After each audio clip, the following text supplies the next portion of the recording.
Hello साथीहरु, म सुलभ नयाँ भिडियो लिएर हजुरहरु सामु प्रस्तुत भइसकेको छु। यो चाहिँ हाम्रो Django for Absolute Beginners ट्युटोरियलको 6th episode हो।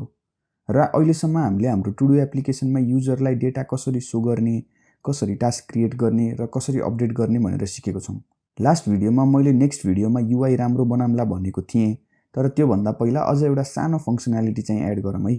अहिलेको कन्डिसनमा युजरले टास्क कम्प्लिट गर्यो भने एडिट गरेर कम्प्लिट टिक गरेर सेभ गर्न त मिल्छ, तर अब युजरलाई टास्क डिलिट नै गर्न मन लाग्यो भने चाहिँ के गर्ने त? हामीले डिलिट गर्ने अप्सन दिएको छैन नि युजरलाई हैन। त्यसैले डिलिटको अप्सन पनि दिइहालौँ है त। यो डिलिट चाहिँ लास्ट भिडियोमा हामीले अपडेटको लागि जस्तो गरेको थियौं नि हैन, त्यस्तै सिमिलर नै हुन्छ। त्यसैले म धेरै टाइम स्पेन्ड गर्दिन यसमा। कतै केही कन्फ्युजन भइहालेछ भने लास्ट भिडियो हेर्नु होला, हैन भने मलाई कमेन्टमा सोध्न पनि सक्नुहुन्छ। ल अब सबैभन्दा सुरुमा त हामीले अपडेटको लागि जस्तो गरेको थियौं त्यसरी नै एउटा नयाँ HTML बनाउँछु म, delete.html भनेर भन्ने। अनि त्यसमा चाहिँ अहिलेको लागि एउटा h1 ट्याग बनाएर त्यसको भित्र डिलिट टास्क भनेर मात्र लेखिदिन्छु। अनि यो डिलिटलाई पनि हामीले अपडेटलाई जसरी होम पेजबाट कल गर्छौं त्यसरी नै गर्नुपर्छ। त्यसको लागि चाहिँ म सुरुमा list.html मा जान्छु अनि यो अपडेटको लागि लेखेको कपी गरेर पेस्ट गरिदिन्छु तल, र यो अपडेटको सट्टामा चाहिँ नि डिलिट भनेर लेखिदिन्छु। यो त हामीले URL मा पनि अपडेटलाई हटाएर डिलिट त लेख्यौं हैन, तर URL मा त हामीले केही पनि लेखेको छैन नि हैन। त्यसैले अब सुरुमा urls.py मा गएर फेरि यो अपडेटको कपी गरेर म पेस्ट गरिदिन्छु पहिला, अनि त्यसपछि यो अपडेट भएको ठाउँहरुमा चाहिँ नि डिलिट भनेर लेखिदिन्छु। भनेपछि यति गरिसकेपछि अब हाम्रो भ्युजको नाम चाहिँ डिलिट हुने भयो हैन, तर अहिलेसम्म हामीले भ्यू बनाएको त छैन। त्यसैले अब views.py मा जाम अनि एउटा डिलिट भन्ने फंक्सन बनाम। यो फंक्सनले पनि अपडेट फंक्सन जसरी नै रिक्वेस्ट र प्राइमेरी की दुईटै लिन्छ। अनि अहिलेको लागि चाहिँ यो फंक्सनमा अघि बनाएको delete.html लाई रेन्डर गरेर छाड्दिन्छु म। ल अब हाम्रो काम लगभग भइसकेको छ हैन। यसलाई एकपटक सेभ गरेर सुरुमा कन्फर्म गरौँ है चल्छ कि चल्दैन भनेर। हेर्न सक्नुहुन्छ डिलिट भन्ने बटन आइसकेको छ र त्यसमा क्लिक गर्न साथ हामीले अघि बनाएको नयाँ HTML पनि खुलेको छ। अनि अब हामीले अपडेटको जस्तै URL बनाएको भएर यता माथि हेर्न सक्नुहुन्छ डिलिटमा पनि URL मा चाहिँ नि प्राइमेरी की देखेको छ। ल यतिसम्म त राम्रोसँग काम गरेको छ। अब चाहिँ एक्चुअल लजिक लेखौँ है त डिलिटको। त्यसको लागि म फेरि views.py मा जान्छु अनि सुरुमा त अब हामीले युजरले कुन टास्क डिलिट गर्न खोजेको हो त्यो टास्कको आईडी बाट चाहिँ नि त्यो टास्कको अब्जेक्ट निकाल्नु पर्यो हैन। त्यसैले चाहिँ नि task = task.objects.all गरेर चाहिँ नि अब आईडी मा चाहिँ नि यो प्राइमेरी की URL बाट जे आउँछ त्यो आईडी चाहिँ नि पठाइदिन्छु। अनि यो टास्कलाई चाहिँ म एउटा कन्टेक्स्ट डिक्सनरी बनाउँछु अनि अब यसलाई चाहिँ नि यो रेन्डर मेथडमा पठाइदिन्छु, जसले गर्दा चाहिँ नि यसलाई delete.html मा एक्सेस गर्न मिलोस्। ल अब delete.html मा जान्छु म अनि त्यसमा चाहिँ एउटा प्याराग्राफ ट्याग बनाएर त्यसभित्र चाहिँ do you want to delete भनेर लेख्छु अनि त्यसपछि चाहिँ डबल कर्ली ब्रेसेस दिएर भित्र चाहिँ टास्क भनेर लेखिदिन्छु यो भेरिएबल। हुन त task.title भनेर लेख्न सक्थे, तर अब हामीले मोडल्समा चाहिँ नि str मेथड डिफाइन गरेको हुनाले हामीले टास्क मात्र लेख्यो भने पनि टाइटल नै रिटर्न गर्छ त्यसले। ल अब त्यसपछि चाहिँ एउटा डिलिट अनि अर्को एउटा क्यान्सल भन्ने बटन चाहिँ बनाउनु पर्छ हामीले। क्यान्सल गर्यो भने चाहिँ user back to main page जान्छ हैन, र डिलिट गर्यो भने पनि मेन पेजमै जान्छ, तर टास्क चाहिँ नि डिलिट हुन्छ पहिला। त्यसैले अब सुरुमा चाहिँ नि दुईटा बटन बनाम। त्यसको लागि चाहिँ नि म सबभन्दा सुरुमा एउटा एंकर ट्याग बनाउँछु अनि यो एंकरमा चाहिँ म URL इन्डेक्स भनेर लेखिदिन्छु, किनभने हजुरलाई याद छ भने हामीले urls.py मा चाहिँ नि होम पेजको URL लाई नेम = इन्डेक्स भनेर लेखेको थियौं। त्यसैले यहाँ इन्डेक्स हाल्यो भने होम पेजमा जान्छ। ल अब यो क्यान्सल बटन त भइहाल्यो हैन। अब डिलिट बटन पनि राख्न पर्यो हामीले, तर त्यसको लागि चाहिँ नि डिलिट बटन क्लिक गर्दा पोस्ट कल पनि गर्नुपर्छ हैन। हो त्यसैले चाहिँ म यता यो update.html को यो होल फर्म वालालाई कपी गरेर लिएर आएर यता पेस्ट गरिदिन्छु। हामीलाई यो फर्म सम केही पनि चाहिएको छैन, हामीलाई जस्ट बटन मात्र चाहिएको हो हैन। त्यसैले यो फर्महरुलाई चाहिँ डिलिट गरिदिन्छु म अनि यो जता जता अपडेट टास्क भनेर लेखेको छ त्यहाँ चाहिँ नि म डिलिट टास्क भनेर बनाइदिन्छु। ल यति हो हामीले गर्नुपर्ने यो टेम्प्लेटमा त हैन। तर अब युजरले डिलिटमा क्लिक गर्यो भने कसरी ह्यान्डल गर्ने त त्यसलाई? हो त्यसको लागि चाहिँ नि अब हामी फेरि भ्युजमा गएर हेरौँ। यो डिलिट मेथडमा पनि अरु मेथडहरुमा हामीले चेक गरेको जस्तै गरेर request.method = post भनेर चेक गर्छौं। यदि पोस्ट मेथड हो रहेछ भने अरु केही नगरिकन डाइरेक्ट टास्कलाई डिलिट गरिदिन्छु।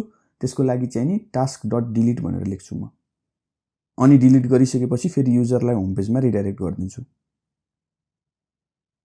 ल गर्नुपर्ने कुरा त यति नै हो। अपडेट वालासँग अलि धेरै नै सिमिलर छ यो, त्यसैले मैले चाँडो सकाई केही बुझ्नु भएन भने तल कमेन्टमा सोध्नु होला हैन। अहिलेको लागि चाहिँ नि फाइललाई सेभ गरेर ब्राउजरमा जाम अनि हेरौँ है त। सुरुबाट सबै हेरौँ है त। मैले यो टास्कमा डिलिट क्लिक गरेँ भने हेर्न सक्नुहुन्छ do you want to delete भनेर टास्कको नाम देखाएको छ। अब मैले यसमा क्यान्सल गर्ने हो भने डाइरेक्ट होम पेजमा जान्छ। तर अब मैले फेरि त्यहाँ गएर डिलिट क्लिक गर्ने हो भने चाहिँ हेर्न सक्नुहुन्छ यसपालि पनि होम पेजमा त आयो, तर अब त्यो अघि डिलिट गरेको टास्क चाहिँ देखिएको छैन यता। भनेपछि हाम्रो डिलिट फङ्सनालिटी पनि राम्रोसँग काम गर्दैछ। ल यति भएपछि मैले बेसिक सिकाउनु पर्ने फङ्सनालिटिज भनेको CRUD, क्रिएट, अपडेट, डिलिट र रिट्रिभ, यो चारैवटा चाहिँ फङ्सनालिटिज मैले सिकाइसकेको छु। तर अब UI भने चाहिँ लास्टै 4 छ हाम्रो अहिले हैन। अब म HTML CSS एक्सपर्ट त होइन, तर Django मा CSS कसरी युज गर्ने त्यो चाहिँ सिक्नु जरुरी छ। त्यसैले त्यतातिर चाहिँ हेरौँ। अब Django ले स्ट्याटिक फाइल्सलाई ट्रिट गर्ने तरिका अलिकति फरक छ भ्युज र टेम्प्लेटहरु भन्दा। स्ट्याटिक फाइल्स भनेको जे पनि हुन सक्छ, CSS, जावास्क्रिप्ट, अडियो, इमेजेस, भिडियोहरु जे युज हुन्छ वेबसाइटमा तिनीहरु सबै स्ट्याटिक फाइल्सहरु हुन्। हुन त HTML पनि स्ट्याटिक नै हो, तर हामीले Django को पावर युज गरेर HTML लाई डाइनामिक डेटा रेन्डर गर्ने बनाएको छौं। अब CSS हरु पनि हुन त हामीले त्यही HTML फाइलमा स्टाइल ट्याग भित्र लेख्दिएको भए पनि हुन्थ्यो, नहुने हैन। तर अब लार्ज प्रोजेक्टहरुमा धेरै HTML फाइलहरु हुन्छ, CSS फाइल त्यही अनुसार एकदम धेरै हुन्छ, अनि एउटै CSS धेरै ठाउँमा युज गर्न पर्ने हुन सक्छ हैन। त्यसैले चाहिँ नि यो सबै कुराहरुलाई चाहिँ एकै ठाउँमा राखेको एकदम राम्रो हुन्छ। त्यसैले चाहिँ नि गरिसकेपछि करेक्ट वेमै गरौँ न त हैन। यो Django मा चाहिँ स्ट्याटिक फाइल्सहरुसँग ह्यान्डल गर्ने दुईटा तरिका छन्। एउटा चाहिँ एप स्पेसिफिक स्ट्याटिक फाइल्सहरु बनाउने, अनि अर्को चाहिँ ग्लोबल स्ट्याटिक फाइल्स बनाउने। अहिलेको लागि चाहिँ हामी एप स्पेसिफिक हेर्छौं, तर अब ग्लोबलको बारेमा पनि भन्छु म। त्यसको लागि हामीले टेम्प्लेट्स फोल्डर बनाएको जस्तै गरेर एउटा स्ट्याटिक भन्ने फोल्डर बनाउनु पर्छ, अनि त्यसभित्र एपको नामको फोल्डर बनाउनु पर्छ फेरि। अब त्यो फोल्डर भित्र डाइरेक्ट CSS फाइल बनाए पनि चल्छ हैन, तर लार्ज प्रोजेक्टमा चाहिँ टन्नै CSS फाइलहरु हुन्छ, त्यसमाथि फेरि टन्नै जावास्क्रिप्ट फाइलहरु पनि हुन्छ हैन, इमेजेसहरु हुन सक्छ। त्यसैले चाहिँ त्यसलाई म्यानेज गर्नको लागि सेपरेट फोल्डर बनाएर राखेको राम्रो। त्यसैले चाहिँ म यहाँ CSS भन्ने फोल्डर बनाउँछु, अनि बल्ल त्यसभित्र चाहिँ फाइनल्ली main.css भन्ने एउटा फाइल बनाउँछु। अब हाम्रो प्रोजेक्टको लागि जति पनि CSS लेखिन्छ नि हो त्यो सबै यही लेख्ने हो। ल यो त थियो एउटा तरिका एप स्पेसिफिक वाला। अब ग्लोबल स्ट्याटिक फाइल्सको लागि चाहिँ हामीले स्ट्याटिक भन्ने फोल्डर यो टु डु फोल्डर भित्र नबनाएर रुट फोल्डरमा चाहिँ बनाउनु पर्छ। अब हाम्रो केसमा त मेन साइट हो रुट फोल्डर हैन, त्यसैले त्यसमा बनाउँछौं। अनि स्ट्याटिक भित्र चाहिँ एप वाला फोल्डर नबनाएर डाइरेक्ट CSS भन्ने फोल्डर बनाउँछौं, अनि त्यसभित्र main.css भन्ने फाइल बनाएर चाहिँ नि अनि त्यहाँ भित्र CSS लेख्ने हो। यसमा अघिको जस्तो हामीले एपको नामको फोल्डर त बनाउनु पर्दैन हैन, तर Django ले यो ग्लोबल स्ट्याटिक फाइल्सलाई चाहिँ बाइ डिफल्ट खोज्दैन।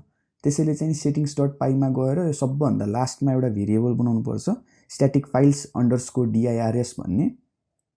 अनि त्यसमा चाहिँ लिस्ट बनाएर एउटा os.path.join भनेर लेख्छु, अनि त्यसपछि ब्र्याकेटमा चाहिँ नि base _dir लेखेर कमा दिएर कोट्स भित्र चाहिँ स्ट्याटिक भनेर लेख्नुपर्छ। यो हेर्दा गाह्रो लाग्यो होला हजुरहरुलाई हैन, तर केही गाह्रो छैन। यसले जस्ट बेस डाइरेक्टरीमा चाहिँ स्ट्याटिक भन्ने फाइल छ हो त्यो खोज्नुपर्छ है भनेर Django लाई भनिन्छ, त्यति मात्रै हो। ल यति गरिसकेपछि चाहिँ नि यो ग्लोबल स्ट्याटिक फाइल्स पनि काम गर्छ। अब हजुरलाई जुन तरिकाले मन पर्छ त्यो तरिकाले गर्दा पनि हुन्छ हैन, तर म अहिलेको लागि चाहिँ नि यो तरिका इरेज गर्दिन्छु हैन। हामी फर्स्ट वेबाटै गरौँ अहिलेको लागि चाहिँ। अनि यो बनाएको फोल्डरहरु पनि डिलिट गरिदिन्छु म अहिलेको लागि। ल अब स्ट्याटिक फाइल्स कसरी लेख्ने, कहाँ लेख्ने त थाहा भयो हैन, तर HTML मा कसरी युज गर्ने त यो CSS क्लासलाई त्यो चाहिँ हेरौँ है त। अब म सुरुमा त यो list.html खोल्छु, अनि त्यसको माथि चाहिँ कर्ली ब्रेसेस र % भित्र लोड स्ट्याटिक भनेर लेखिदिन्छु। यति भएपछि चाहिँ नि Django लाई थाहा हुन्छ कि यो HTML फाइलमा चाहिँ नि स्ट्याटिक फाइल लोड गर्न पर्ने रहेछ भनेर। ल अब हाम्रो सबै सेटअप भइसकेको छ हैन। अब चाहिँ स्टाइलिङ गर्ने काम मात्रै बाँकी छ। अब म फ्रन्ट एन्ड एक्सपर्ट त होइन, त्यसैले HTML र CSS चाहिँ म सिकाउन सक्दिन। स्टाइलिङ फेरि हजुरले जसरी मन लाग्यो त्यसरी गर्न पनि सक्नुहुन्छ हैन। स्ट्याटिक फाइल्सलाई कसरी लोड गर्ने भनेर त सिकाइहालेँ मैले। अब स्टाइलिङ चाहिँ हजुरको इमेजिनेसनमा छाड्दिन्छु म। तर पनि अब मैले एउटा काम चलाउ स्टाइलिङ गरेर देखाउँछु भनेर प्रमिस गरेको थिएँ स्टार्टिङमा भिडियोको हैन। त्यसैले मैले हिजो दिनभर बसेर अलिअलि स्टाइलिङ गरेर राखिसकेको छु। त्यसैले डाइरेक्ट म त्यही युज गर्छु। यो main.css यस्तो छ मेरो, हेर्न सक्नुहुन्छ। केही छैन, एकदम सिम्पल CSS मात्रै हो हैन। मैले खोजेर गर्न सके भने हजुरहरुले पनि सक्नुहुन्छ पक्कै पनि हैन। तर अब म लाइन बाइ लाइन चाहिँ जादिन यसमा, किनभने हाम्रो कोर्सको इन्टेन्सन त्यो होइन। अनि अब यता मैले डिफाइन गरेको CSS हरु चाहिँ मेरो HTML पेजेसमा युज गरेको छु मैले। अब सुरुमा list.html खोल्ने हो भने यस्तो छ हेर्न सक्नुहुन्छ अहिले। पहिला यस्तो केही थिएन हैन, डाइरेक्ट मेन लजिक मात्रै लेखेको थिएँ मैले। तर अब अहिले चाहिँ नि यता माथि HTML को हेड हैन अनि यिनीहरू कुराहरू एड भएको छ अनि प्लस मैले बुटस्ट्र्यापहरू इम्पोर्ट गरेको छु। अनि साँच्चै अघि एउटा कुरा भन्न बिर्सेछु मैले, यो CSS फाइल युज गर्नको लागि चाहिँ यता माथि हामीले लोड स्ट्याटिक भनेर त लेख्यौँ हैन, तर त्यतिले मात्र काम गर्दैन। यो यहाँ हामीले बुटस्ट्र्यापलाई जसरी लिङ्क गरेको छौं नि, हो त्यसरी नै हाम्रो CSS फाइललाई पनि लिङ्क गर्नुपर्छ। यसको hrefमा चाहिँ नि कर्ली ब्रेसेसमा सुरुमा स्ट्याटिक लेख्ने अनि त्यसपछि CSS/main.css भनेर लेख्नुपर्छ। यसले चाहिँ स्ट्याटिक भन्ने फोल्डर भित्र हाम्रो एप खोज्छ अनि त्यसपछि चाहिँ नि त्यो भित्र CSS फोल्डर भित्र चाहिँ नि main.css भन्ने फाइल खोज्छ अनि लोड गर्छ। यही इम्पोर्ट र अनि अलिकति ब्युटिफिकेसन मात्रै हो चेन्ज भएको, अरु लजिक हेर्नुहुन्छ भने हेर्नु केही पनि चेन्ज भएको छैन। यो फर्म मेथड इक्वल्स टु पोस्टहरु पनि जस्ताको तस्तै छ, CORS टोकनहरु पनि सेम नै छ हैन, अनि यो फर टास्क इन टास्क्स भनेर लेखेको यो लुप पनि जस्ताको तस्तै नै छ। त्यही कतै कतै एक्स्ट्रा क्लासहरु युज गरेको देख्न सकिन्छ, त्यति हो, मेन लजिकमा केही फरक छैन। त्यस्तै गरी delete.html मा हेर्ने हो भने पनि मेन लजिक सेम नै छ, त्यही क्लासहरु अलिअलि एड भएको छ कतै कतै अनि त्यही अगाडि पछाडी CSS र स्क्रिप्टहरु इम्पोर्ट गरेको छ, त्यति हो। ल अब म हजुरहरुलाई यसको डेमो देखाउँछु है त। ब्राउजरमा गएर localhost:8000 हान्छु म। हेर्न सक्नुहुन्छ कति राम्रो देखेको छ अहिले पहिलाको भन्दा। यो भन्दा राम्रो हजुरले बनाउन सक्नुहुन्छ थाहा छ मलाई, तर यो त सिम्पल एक्जाम्पल मात्रै हो। अब यसमा मैले एड गर्नको लागि यता माथि गो फर अ वाक भनेर लेखिदिन्छु अहिलेको लागि अनि त्यसपछि सबमिट गर्छु। एड भयो हेर्न सक्नुहुन्छ हाम्रो टास्क।